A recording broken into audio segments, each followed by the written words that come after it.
మీ భర్త మాట ఇస్తే తప్పరా? అసలు ఎంత జోక్ ఇది, జోక్ ఆఫ్ ఇయర్. నిజంగా ఈ సంవత్సరానికి అతి పెద్ద జోక్ ఏంటంటే ఇదే. దీన్ని నిజంగానే మార్కెట్లో పెడితే బ్రహ్మాండం ప్రైజ్ కూడా వస్తుంది, దీనికి బహుమతి కూడా వస్తుంది.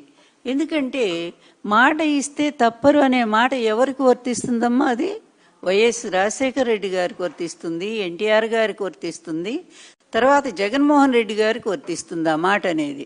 మాట ఇస్తే తప్పుతామనేటువంటి మాట ఎవరికి వర్తిస్తుందంటే నీ భర్తకే వర్తిస్తుంది. అది చంద్రబాబు నాయుడు ఇన్నేళ్ల పరిపాలన, 4వసారి ముఖ్యమంత్రిగా ఉన్న, 40 ఏళ్ల ఇండస్ట్రీ, ఇన్ని సంవత్సరాల పరిపాలన, ఇన్నిసార్లు ముఖ్యమంత్రి అయినప్పుడు ఏ ఒక్కసారైనా సరే అతను ఇచ్చిన హామీ నెరవేర్చాడా? ఏ ఒక్కటి చెప్పమ్మా. ఆయన ఏ హామీ నిలబెట్టుకున్నాడో ఆ మాట ఇస్తే తప్పుడు కాదు, అసలు ఏ మాట నిలబెట్టుకున్నాడో ఒక్కటి మాకు చెప్పగలిగితే పబ్లిక్గా, అది పబ్లిక్గా ప్రజలు యాక్సెప్ట్ చేస్తే నిజమే ఆయన ఈ మాట మీద నిలబడ్డారని అంటే మేము కూడా ఒప్పుకుంటాము. ఏ ఒక్క మాట అయినా. ఇంతెందుకు, లాస్ట్ ఎలక్షన్స్ 2014 ఎన్నికల్లో ఆయన 600 హామీలు ఇచ్చారు. సరే అవన్నీ కూడా మర్చిపోయారు అనుకుందాం, జనాలు మర్చిపోరు, వాళ్ళకు ఉంటాయి మనసులో. మొన్న ఎన్నికలే కదా రీసెంట్గా 2024 ఎలక్షన్స్లో ఎన్ని హామీలు ఇచ్చారమ్మా? దాదాపు 143 హామీలు ఇచ్చారు మొన్న ఎలక్షన్లో కూడా. అందులో కూడా ఈ సూపర్ 6, సూపర్ 7 అనేది చాలా హైలైట్ చేసుకున్నారు. ఇంకేంటి, మేము గవర్నమెంట్ రాగానే ఫస్ట్ సంతకం అదేనని చెప్పి అన్నారు. కానీ అందులో ఎన్ని అమలు చేశారు? మిగిలినన్నీ వదిలిపెడదాం మనం. మీరు మహిళల గురించే మాట్లాడారు కనుక ఆ మహిళలకు జరుగుతున్న అన్యాయం ఏంటో, మహిళలకి మీ ఆయన ఎన్ని హామీలు నిలబెట్టారో వాటిని గురించే మనం మాట్లాడదాం ఇప్పుడు. 18 ఏళ్ళు దాటినటువంటి ప్రతి మహిళకు కూడా 1500 చొప్పున ఆడబిడ్డ నిధి ఇస్తామని చెప్పి ఎవరమ్మా ప్రకటించింది? చంద్రబాబు నాయుడే కదా ఎలక్షన్ ముందు. పెద్ద హామీ కదా. మరి ఆడబిడ్డ నిధి ఎందుకు ఇవ్వట్లేదని చెప్పి మీ ఆయన చెవి మెలేశారా ఎప్పుడైనా సరే? ఆయన అడిగారా మీరు? హామీలు ఆయన నిలబెట్టుకుంటారని మాట అంటున్నారే. ఉచిత విద్యుత్ హామీ ఎవరిదమ్మా అసలు? ఉచిత విద్యుత్ హామీ చంద్రబాబుదా? ఇంతకంటే అబద్ధం, పచ్చి అబద్ధం ఇంకేమన్నా ఉంటుందా భువనేశ్వరి? ఎందుకు ఈ విధంగా మీరు కూడా దిగజారిపోతున్నారు వాళ్ళలాగానే? మిమ్మల్ని మీరంటే ఇప్పటికి కూడా నాకు గౌరవం ఉంది, మా అమ్మాయిగా మేము అభిమానిస్తాం. కానీ ఈ విధంగా పచ్చి అబద్ధాలు మీ ఆయన కాపాడుకోవటం కోసం ఇంత పచ్చి అబద్ధాలు ఆడాల్సిన అవసరం ఉందా? ఇదే నిజంగా సపోర్ట్ ఆ రోజు ఎన్టీఆర్ గారికి ఉంటే, కూతురుగా నువ్వు ఇచ్చి ఉంటే ఆయన బతికుండేవాడేమో ఇప్పటిదాకా. కానీ ఒక్కరోజు కూడా నీ తండ్రికి నువ్వు సపోర్ట్ ఇవ్వలేదే. ఈరోజు చంద్రబాబు నాయుడు దుర్మార్గ పరిపాలన, దుష్ట పరిపాలన, ఈ రెడ్ బుక్ రాజ్యాంగం, నీ కొడుకు రాజ్యాంగం, ఈ దరిద్ర పరిపాలన సపోర్ట్ చేయడానికి నువ్వు మళ్ళీ ప్రజల్లోకి వచ్చావా? వీటికి సమాధానాలు చెప్పు ముందు. మరి ఈ మహిళలు 18 ఏళ్ళు దాటినటువంటి ప్రతి మహిళకు కూడా ఆడబిడ్డనేది ఇస్తానది అది అమలు చేశారా? అదేవిధంగా మరి బీసీ మహిళలకు 50 ఏళ్లకే పెన్షన్ ఇస్తామని చెప్పి మీ భర్త హామీ ఇచ్చాడు. ఇంకా చాలా ఉన్నాయి, చేయూత, మహిళా చేయూత, ఆసరా, ఇలాంటివన్నీ జగన్మోహన్ రెడ్డి గారి టైంలో అమలు చేసినటువంటి పథకాలు.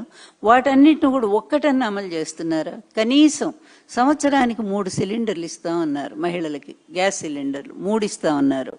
మరి 3 సిలిండర్లు ఇప్పుడు 3 ఏళ్ళు గడిచిపోయింది, ఎన్ని సిలిండర్లు ఇచ్చారో చెప్పమ్మా? ఒక్కో ఇంటికి ఎన్ని సిలిండర్లు ఇచ్చారు? అదేవిధంగా మరి ప్రతి ఆడబిడ్డకు కూడా 1500 రూపాయలు ఇస్తా ఉన్నారు కదా. పుట్టిన ప్రతి బిడ్డకు తల్లికి వందనం అని పేరు మార్చారు కదా మీరు. మరి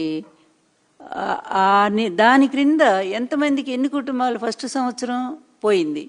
ఈ 2 ఏళ్ళలో కూడా అరకొరగా 15,000 పోయింది, 13,000, 9,000, 8,000, ఏది ఇష్టం వచ్చిన అందులో కూడా లక్షల మందిని తీసిపడేశారు. ఈ విధంగా ప్రతి దాంట్లో కూడా మాట తప్పుతున్నటువంటి నీ భర్త వ్యవహారం చిన్న పిల్లల్ని అడిగినా కూడా రాష్ట్రంలో చెప్తారు. నీ పచ్చమందం ఎవరైతే ఉన్నారో అది నీ మీడియా వాళ్ళు ఊరికి హైలైట్ చేసి చాలా గొప్పవాడు, అన్ని ఇంప్లిమెంట్ చేశాడని చెప్పి పొగిడినంత మాత్రం చేత నీ భర్త ఏనాడు కూడా నిజం మీద నిలబడలేదు. అబద్ధాల పునాది మీదే అతని జీవితం మొదటి నుంచి కొనసాగుతూ వచ్చింది. ఏ ఒక్కటి అమలు చేయలేదు. వైఎస్ రాజశేఖర రెడ్డి గారు ఈ ఉచిత విద్యుత్ పథకం ఆయన పాదయాత్రలో ప్రకటించినటువంటిది, వాళ్ళ ప్రజల కష్టాలు, రైతుల కష్టాలు చూసి. కానీ నీ భర్త అప్పుడు ఏమన్నాడు నీకు గుర్తుందా? ఒక్కసారి వెళ్ళి వెతుకు, దొరుకుతాయి, అన్నీ దొరుకుతాయి. ఉచిత విద్యుత్ ఇస్తే తీగల మీద అందులో కరెంట్ ఉండదు, తీగల మీద బట్టలు ఆరేసుకోవాల్సిందని ఎగతాళి చేసింది ఎవరు? నీ భర్తే కదా. కానీ ఆయన వైఎస్ రాజశేఖర రెడ్డి గారు వచ్చాకే కదా ఆ పథకాన్ని అమలు చేసి ఇప్పటి వరకు కూడా కంటిన్యూ అవుతూనే ఉంది తెలంగాణలో. ఇక్కడ ఏమవుతుందో తెలియదు నాకు. అట్లా ఈ పథకం ఇచ్చి మాట మీద నిలబడినటువంటి వాళ్ళు ఆ తండ్రి కొడుకులు, ఈ తండ్రి కొడుకులు కాదు. నీ భర్త నీ కొడుకు కాదు. ఎందుకంటే వాళ్ళిద్దరూ దారి ఎప్పుడో తప్పారు. నీ కొడుకు కూడా అదే తండ్రి దారిలోనే నడుస్తున్నాడు, అవినీతిలోనే మగ్గిపోతున్నాడు, అన్యాయాల్లోనే జీవిస్తూ ఉన్నాడు, అదే అరాచకాల్లోనే బతుకుతూ ఉన్నాడు. మరి తల్లిగా నీ శిక్షణ ఏంటో నాకైతే అర్థం కావట్లేదు. అట్లాంటి కొడుకుని కన్నందుకు బాధపడాలా నువ్వు నిజంగానే. అలాగే బీసీ మహిళలకి 50 ఏళ్లకే పెన్షన్ ఇస్తామని చెప్పారు, సిలిండర్లు పోయినాయి. మహిళలకు 0 వడ్డీ పథకం అన్నారు, అది పోయింది. ఈ 3 ఏళ్లలో 9 సిలిండర్లు అందలేదు, అది సరే. ఇన్ని హామీలు ఇచ్చి మాట తప్పింది ఎవరమ్మా? చంద్రబాబు నాయుడు కదా. ఈ చంద్రబాబు నాయుడు ఇన్ని అబద్ధాలతో బతుకుతూ ఉంటే ఆయన మాట ఇస్తే తప్పరు. హరిశ్చంద్రుడు 6వ సంతానం అన్నట్టుగా మీరు మాట్లాడుతుంటే నవ్వుగాకేంటమ్మా తల్లి? ఎంత నవ్వు వస్తుంది? మీరే ఆలోచించండి, మీరే ఒక్కసారి పరిశీలించండి. ఈ రాష్ట్ర పరిపాలన ఎలా కొనసాగుతుందో, ఇన్ని అరాచకాలతో సాగుతుందో, నీ కొడుకు దుర్మార్గాలు ఎంత దారుణంగా ఉన్నాయో, రెడ్ బుక్ పేరిట ప్రతిపక్షాలని ఎంత దారుణంగా వాళ్ళని మరి జైళ్ల పాలు చేస్తూ ఉన్నారో, ప్రశ్నించిన ప్రతి ఒక్కళ్ళని కూడా తీసుకెళ్ళి అరెస్ట్ చేయిస్తూ ఉన్నారే. ఇదా పరిపాలన? ఇదా ప్రజాస్వామ్యం? ఇదేనా ఒక తల్లిగా నువ్వు అంగీకరిస్తావా వీటిని?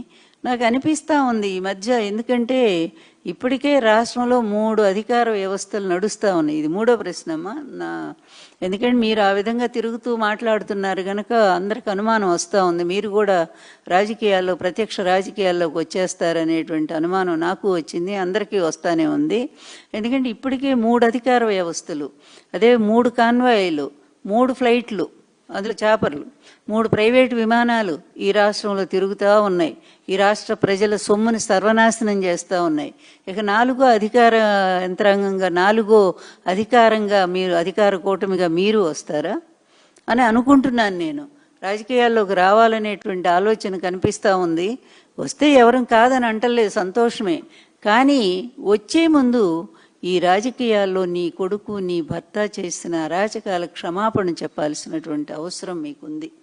ఎన్టీఆర్ గారు లాంటి ఒక స్వచ్ఛమైన పరిపాలన వీళ్ళు అందించలేకపోయారు. నిజంగానే వీళ్ళిద్దరూ కలిసి దారుణంగా మోసం చేశారు. అందువలన దీన్ని ప్రక్షాళన చేయాల్సిన అవసరం ఉంది తెలుగుదేశం పార్టీని. ఇక ఈయన పనికిరాడు ఈ అధికారానికి, నా కొడుకు కూడా పనికిరాడు, నేను వస్తే మా నాన్నగారిలాగా మంచి పరిపాలన నేను అందిస్తానని చెప్పగలవమ్మా నువ్వు? లేదా నీ కొడుకు కోసమే నువ్వు నీ ప్రయత్నం చేస్తున్నావో ఏదో అర్థం కానటువంటి పరిస్థితిలో ఉంది. అందువలన ఏదైనా మాట్లాడేటప్పుడు మాట విలువ అనేది చాలా ప్రధానమైనటువంటిది, అది రాజకీయమైన ప్రైవేటుగానైనా సరే. అందులో బహిరంగంగా మాట్లాడేటప్పుడు మనం ఎంత నిజాన్ని మాట్లాడుతున్నాం, ఎంత సత్యాన్ని మనం చెప్తున్నాం అనేటువంటి ఆ మాట విలువనే పోగొట్టుకుంటే, మీరు బిగినింగ్లోనే మొదటి స్టెప్పే రాంగ్ స్టెప్ వేస్తే ఆ తర్వాత మీరు ఎన్ని చెప్పి కూడా ప్రయోజనం ఏముంది? ఇప్పుడు మీరు చెప్పిన 2 మాటలు కూడా అబద్ధం అని తేలిపోయింది కదా. మీ శీలం మీద వేసిన నిందలు అబద్ధం అని తేలిపోయింది. అదేవిధంగా రెండోది మీ భర్త ఇచ్చిన హామీలకు నిలబడతాడనే మాట పచ్చి అబద్ధం అని తేలిపోయింది. ఇప్పుడు ఈ 2కి కూడా మీరు సమాధానం చెప్పగలరా? నేను చాలా మర్యాదగానే అడుగుతున్నాను. మీరు కూడా నాకు మర్యాదగా ఆ సమాధానం చెప్తే ఇదంతా కూడా రాష్ట్ర ప్రజలు వింటారు, చూస్తారు. అమ్మ భువనేశ్వరి.